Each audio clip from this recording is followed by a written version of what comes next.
Welcome. I've never been somebody who has known what they wanted to do with their life. I didn't even know I was creative until much later in my life. I never even really thought I was capable of that. Does it hurt that I spent all of my 20s bartending only to realize I don't want to do this anymore? And not only do I not want to do it, I don't even want to be in that industry anymore. Yeah, it really hurt. I think it's very natural to think that you want something or you're really into it and to have that change. Life is always fluctuating and so are you. Plus the industry and the people in it changed too. I used to love bartending so much and I thought by the time I was 30, I would be a consultant helping places create their own bar program. But as you can see, that did not work out. Another thing about it was that the money was also so good sometimes, and oh man, that is just another trap basically, because you get used to a amount of money coming in.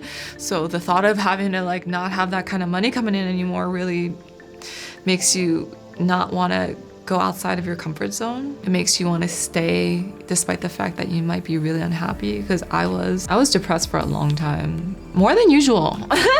One of my regrets would be that I wish I tried more things out in my 20s. I wish I experimented and explored more outside of just my profession. I'm conscious of the fact that there were crucial moments in my life when I could have broadened my experience and I didn't.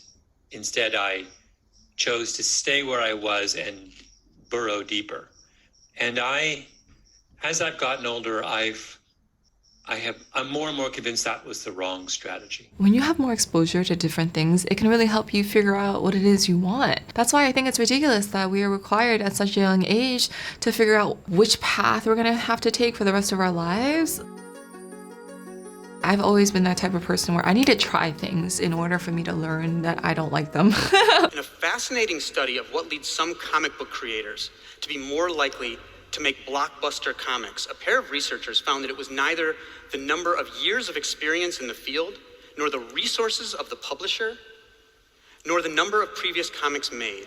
It was the number of different genres that a creator had worked across. Ironically, I could totally be a consultant now because I didn't just work at one bar. I worked at all of them. Dive bar, tapas bar, Cuban Chinese, hotel, Mexican, French, Italian, speakeasy, Cajun, American. I have references, you need them, I got them. One of the biggest perks of living with your parents is being able to quit jobs that are complete and utter garbage.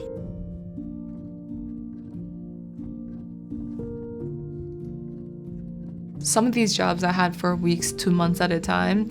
And let me tell you, when you work at a job that you hate, it feels like an eternity. I remember going into work and already wishing it was over.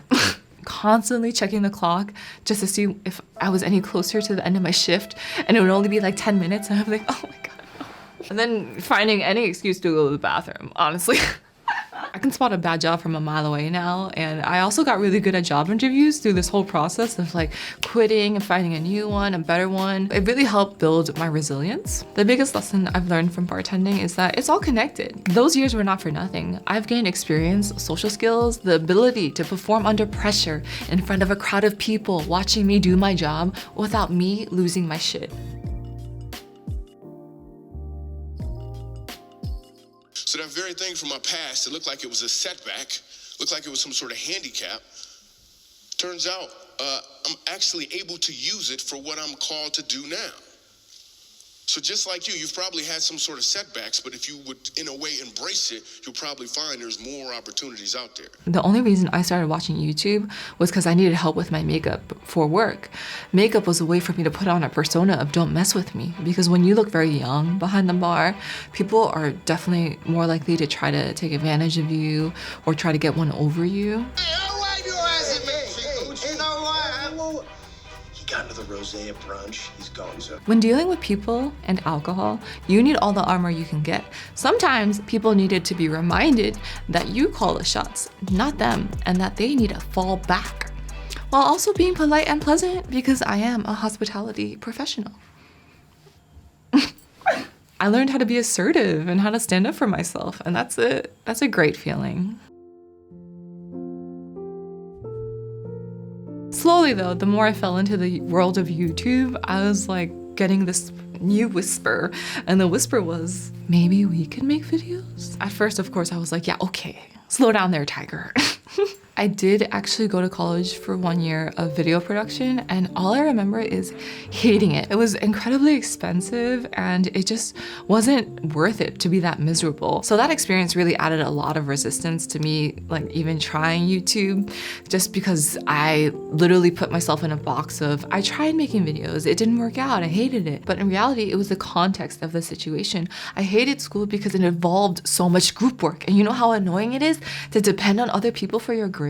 I think that's why I love making YouTube videos, because I know I can depend on myself and that I can go and find teachers that are right for me who can explain things in a way that I can understand. That's why I don't really like school, is because if you get a crappy teacher, you're stuck with them.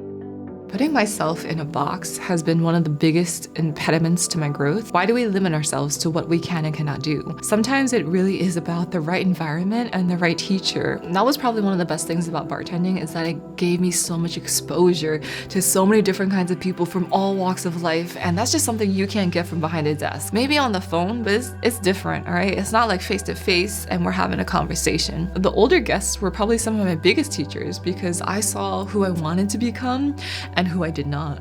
I most definitely would not be here making this video talking to you if it was not for bartending, all right? Because people across the bar believed in me before I was even able to believe in myself. I remember this one customer, I will never forget this guy, because he worked in video professionally and I was picking his brain because I had just started my channel and I just wasn't really sure. And once he learned that I lived with my parents, you should have seen this guy. He was like, what? You gotta do this. I was like, okay, I'll do it. He said one of the biggest things that holds people back from doing video is how expensive it is. And it's true, it's incredibly expensive, because it's not just the camera. There are a bunch of other moving parts that it goes into making video. Everything I have has been bought with my bartending money, and I never would have been able to do that had it not been for my parents and being able to live with them. In his heart he knew the artist must be true, but the legend of the rent was way past due. I just know how lucky I am, because yo, Asian parents can be really intense, man. But I want to go pursue my dreams. And he was like, no. Pursuing your dreams, how you become homeless. I was like, no, Dad, things are different now. We're in America, okay? In America, we're supposed to do what we love. He was like, no. Everyone does what they hate for money and use the money to do what they love. Them giving me the space to do this and explore this side of myself has truly been one of my biggest blessings. Life is a journey, and sometimes that journey has detours. But to think that it was all for nothing, that you're behind, is false. You can't connect the dots looking forward. You can only connect them looking backwards. So you have to trust that the dots will somehow connect in your future. You have to trust in something, your gut, destiny, life, karma, whatever. Because believing that the dots will connect down the road will give you the confidence to follow your heart, even when it leads you off the well-worn path. And that will make all the difference. I talked about this in my other video about where older can be better. Your life experiences can be your greatest leverage. No one else has your experiences, only you have your experiences. So you can see things in a way other people may not be able to. It's all going according to plan, and you're right on time. But yeah, until next time, I'll see you. Bye.